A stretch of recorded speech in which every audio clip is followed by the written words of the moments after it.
Let's recall. What is malnutrition? Lack of proper nutrition is called malnutrition. Which are the ways to prevent malnutrition?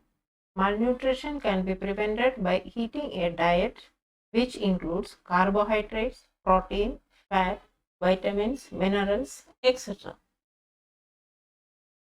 So, nutrition, the process of taking in and using food which takes place in living organism is called nutrition. So, why do we need nutrition? So, it is to supply energy required for our daily work, growth and development of the body, to replace the damaged cells and repair tissues, and to fight diseases. So, nutrition is classified into two types, that is autotrophic nutrition and heterotrophic nutrition. So, let's see what is autotrophic nutrition. So, some organisms can prepare their own food and thus nourish themselves. Or we can say they will produce their own food. So, such type of nutrition is called autotrophic nutrition. Then comes heterotrophic nutrition. So, some organism depends on other organisms for their food. It may be plants or animals. This is called heterotrophic nutrition.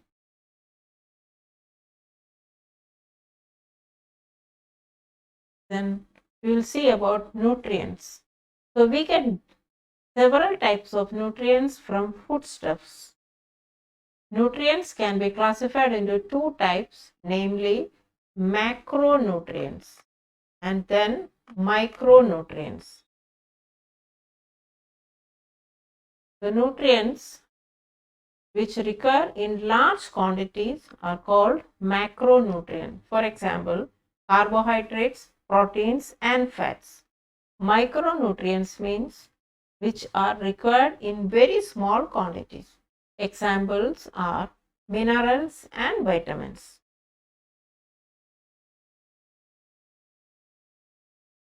So, autotrophic plants. Autotrophic means they will prepare their own food. So, plants need food for their growth. So, they will prepare food using sunlight, chlorophyll, water, carbon dioxide, etc. And this process is called photosynthesis. So, you can see one equation, that is carbon dioxide combines with water in the presence of sunlight and chlorophyll and prepare food. Food means food is stored in the form of glucose and oxygen is given out. So, the formula of carbon dioxide is CO2, water H2O, glucose. It contains carbon, hydrogen and oxygen. The formula is C6H12O6 and oxygen is O2. So, in this picture you can see sunlight, it will get it from the sun. Carbon dioxide, it will get it from the atmosphere, and chlorophyll is present in the leaves. Water and minerals, salts are present in the soil and root will absorb that. And after the process, the oxygen, which is the byproduct of photosynthesis, is released in the atmosphere. So, water, minerals and salts are absorbed by roots from the soil. The stem transport them to the leaves. So, that is a function of the stem. The stem transport these water, minerals and salt to the leaves. And these leaves has a microscopic opening called stomata, through which they will take carbon dioxide from the air. The chloroplasts present in the leaves contain chlorophyll, which absorbs sunlight. That means the chlorophyll absorbs sunlight, helping them to convert carbon dioxide and water into food.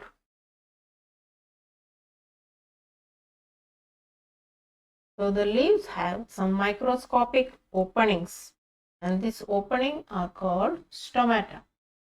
Through stomata, they take carbon dioxide gas from the air, and at the same time, oxygen, that given out oxygen is through the stomata only to the atmosphere.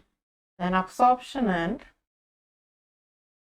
giving out of the gases, that is carbon dioxide and oxygen, takes place through stomata. Stomata is a microscopic opening, and chloroplasts contain chlorophyll.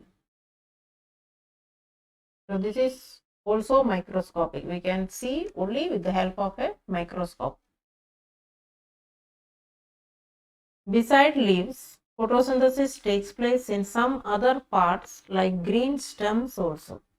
So green stems also contain chlorophyll, so therefore they can also perform photosynthesis. So find out, how does photosynthesis occur in dark red or purple colored leaf? So they will appear as red or purple, but still they contain chlorophyll. So if they contain chlorophyll, they can perform photosynthesis.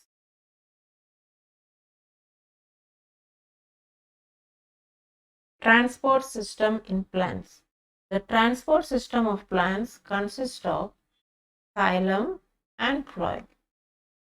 The xylem transport minerals and water from the root to all aerial parts of the plant. The phloem transport the food, that is glucose, from the leaves to other parts of the plant where it is either consumed or stored. When they need glucose for their growth, they will consume a little, and excess of food they will store. Though the plants have a transport system, they do not have a separate digestive or excretory system. So here we can see the microscopic section of leaf, that is xylem, which transport water, and phloem, which transport food. This is the microscopic section of stem. Xylem transport water and minerals, and phloem transport food. And this one is section of root, microscopic section. Xylem transport water and phloem transport food. So what is chemosynthesis? Just now you studied about photosynthesis. So chemosynthesis. In chemosynthesis, food is prepared by certain chemical reaction. Blue-green algae produce food by chemosynthesis. What are the different substances excreted by the plants? So oxygen is the byproduct of photosynthesis. It is given out. So that is the one gas. Then excess of carbon dioxide. They will absorb carbon dioxide for the preparation of food, and excess will be given out. Both oxygen and carbon dioxide is given out through stomata of the leaves. Plants produce carbohydrate, and carbohydrate is made of carbon, hydrogen and oxygen. Proteins are made up of carbon, hydrogen, oxygen and nitrogen. Plants need nitrogen. So fixation is needed. Fixation occurs by biological and atmospheric methods. So there are two types of fixation, biological as well as atmospheric methods. So first we will see about the biological fixation of nitrogen. So microorganism, that is Rhizobium, here we are studying Rhizobium microorganism. The root nodules. So in this picture you can see the root nodules of leguminous plants. You have seen the legumes, that is beans, moong, dal, etc. So such plants are called legumes, and these leguminous plants, the roots of these leguminous plants, you can see nodules. You can see nodules like this. So Rhizobium microorganism lives in the root nodules of leguminous plants. They can absorb atmospheric nitrogen and convert it to nitrate, a compound. So the microorganism Rhizobium lives in the root nodules. They will convert atmospheric nitrogen to nitrate, a compound. Then another microorganism, that is the name is Acetobacter. They live in soil and they will convert atmospheric nitrogen into nitrate. So this is called the biological fixation of nitrogen. The next one is atmospheric fixation of nitrogen. So you know that air contains gaseous nitrogen. However, plants cannot utilize this gaseous nitrogen. So another method is atmospheric fixation of nitrogen. Lightning occurs in rainy season.